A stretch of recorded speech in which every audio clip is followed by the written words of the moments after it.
วัสดีครับสวัสดีครับตอนเวลาบ่าย 3 โมงครึ่งบ่าย 3 โมง 30 40 นาทีเดี๋ยวดูเวลานะฮะแป๊บหนึ่งอยู่ที่ในเวลาบ่าย 3 36 นาทีเพิ่งนอนตื่นมานะฮะวันนี้เพิ่งนอนตื่นมาวันนี้นอนตื่นนอนพักผ่อนเต็มที่เลยนะวันอาทิตย์วันนี้ผมคิดว่ามึม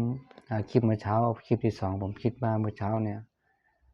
จะได้ลงคลิปประมาณ5 คลิป6 คลิปมันจะทันไหมเนี่ยมันจะทันไหมครับผมคิดว่ามันทันนะครับนะทันเดี๋ยวแน่นอนถ้าสมมติว่าเราตอนนี้เราถ่ายวิดีโอแล้วก็อัปโหลดวิดีโอเอาห่างกันประมาณครึ่งชั่วโมงหรือว่า20 นาทีแล้วก็แล้วก็ถ่ายวิดีโออีกนะถ่ายวิดีโอห่างกันประมาณ สัก20 นาทีก็น่าจะได้นะวันนี้นะ5 คลิป6 คลิปน่าจะได้ครับตอนนี้ผมกำลังลงคลิปที่3นะคลิปที่3ทุกคนท่านนอนตื่นมาถ้าคุณไม่ไปไหนถ้าคุณว่างถ้าคุณว่างถ้าคุณมีเวลาตื่นมาทำความส่วนตัวแล้วก็ถ่ายคลิปวิดีโอเลยนะอย่าเพิ่งไปไหนนะครับเพราะว่าถ้าเราไปไหนมาไหนเดี๋ยวแล้วก็จะเข้าว่าไม่มีเวลาอีกแล้วก็ต้องมีเวลาเนาะทุกคนเราต้องมีเวลานะครับนอนตื่นมาก็อย่าลืมอัปโหลดคลิปวิดีโอ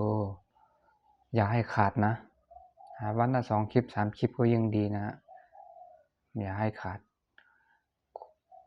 ถ้าเราขาดเนี่ย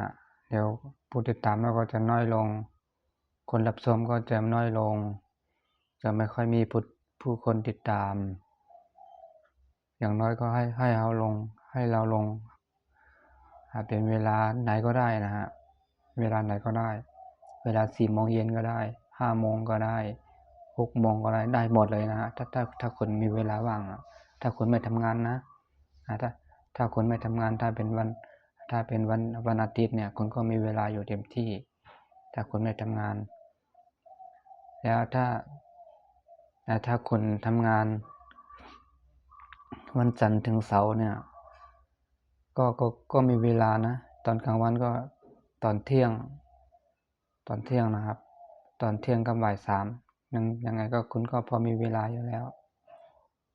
นะคุณก็ต้องหาเวลาสิถ้าคุณไม่มีเวลาคุณจะไปทำคุณก็มีเวลา